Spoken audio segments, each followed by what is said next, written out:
Asia foods ఉన్నాయిగా. వీరు లోకం మూలమూలల నుండి సింగిల్ ఆరిజిన్ స్పైసెస్ వెతికి తెస్తారు ప్రత్యేకంగా మన కోసం. Asia foods, purity in purpose. ఏపీలో విశాఖ మేయర్ పీఠంపై కూటమిలోని అన్ని పార్టీల నేతలు కూడా కన్నేస్తారు. మేయర్ను ప్రత్యక్షంగా ఎన్నుకునేలాగా ప్రభుత్వం నిర్ణయం తీసుకోవడంతో ఈ పదవి కోసం పావులు కదుపుతున్నారు. ఎమ్మెల్యేలు, మాజీ ఎమ్మెల్యేలు ఎవరి వ్యూహాలు వాళ్ళు రచించుకుంటూ ఉన్నారు. 7 ఎమ్మెల్యే నియోజకవర్గాల పరిధిలో జీవీఎంసీ ఉంది కాబట్టి ఏ చిన్న అవకాశాన్ని కూడా అస్సలు వదలకుండా ప్రయత్నాలు చేస్తూనే ఉన్నారు వీళ్ళంతా కూడా. పైగా సంఖ్యాబలం చూపించి మేయర్ని తప్పించే అవకాశమూ లేదు ఇక్కడ.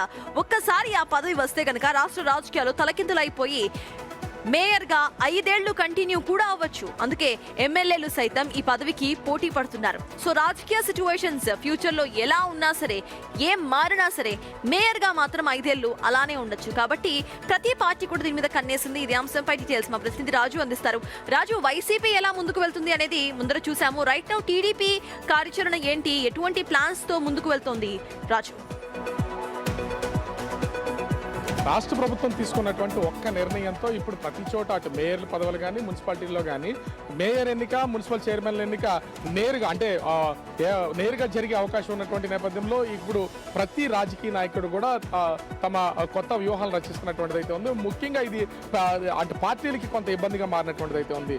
రాష్ట్రంలోనే అతిపెద్ద కార్పొరేషన్గా ఉన్నటువంటి విశాఖ మున్సిపల్ కార్పొరేషన్ మేయర్ పదవిపై ఇప్పుడు అన్ని రాజకీయ పార్టీలతో పాటుగా నాయకులు కూడా కన్నేసినటువంటిది అయితే కనిపిస్తుంది. ముఖ్యంగా చూస్తే మాజీ ఎమ్మెల్యేలు, సిట్టింగ్ ఎమ్మెల్యేలు కూడా మేయర్ పదవి మీద దృష్టి సారిస్తున్నారు. ఎందుకంటే విశాఖ సంబంధించి ఈ మున్సిపల్ కార్పొరేషన్ దాదాపుగా 7 ఎమ్మెల్యే నియోజకవర్గాల పరిధిలో ఉంది. అంటే ఒక విధంగా చెప్పాలంటే ఒక ఎంపీ కాన్స్టిట్యున్సీ కంటే ఎక్కువ పరిధిలో ఉండడం, వేల కోట్ల రూపాయలు దీనికి బడ్జెట్ ఉన్నటువంటి నేపథ్యంలో ఖచ్చితంగా అంటే వాళ్ళకి సంబంధించి పేరు ప్రఖ్యాతులు ఉంటుంది. మేయర్ ఏ పనైనా చేయడానికి ఉంటుంది.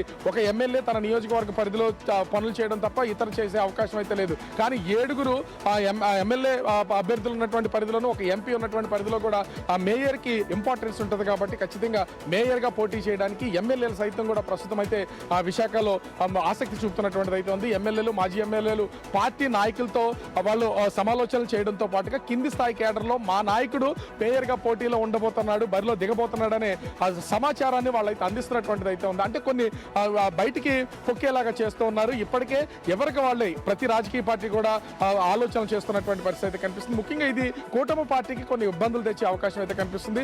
ఎందుకంటే ఆ మేయర్ ని మధ్యలో 2 సంవత్సరాలు 3 సంవత్సరాలు ఉంచిన తర్వాత మెజార్టీని బట్టి, కార్పొరేటర్ల ఓటింగ్ ని బట్టి దించే అవకాశం లేదు. కాబట్టి ఖచ్చితంగా 5 సంవత్సరాలు మేయర్ పదవిలో కొనసాగే అవకాశం ఉండడంతో ఇప్పుడు కూటమిలోని పార్టీలు మేయర్ అభ్యర్థిని తమ పార్టీకి సంబంధించినటువంటి వ్యక్తికే ఇవ్వాలనే నిర్ణయానికి ఇప్పటికే వచ్చింది. జనసేనకు సంబంధించినటువంటి కింది స్థాయి కేడర్ ఆల్రెడీ విస్తృత స్థాయి సమావేశం నిర్వహించుకున్నారు.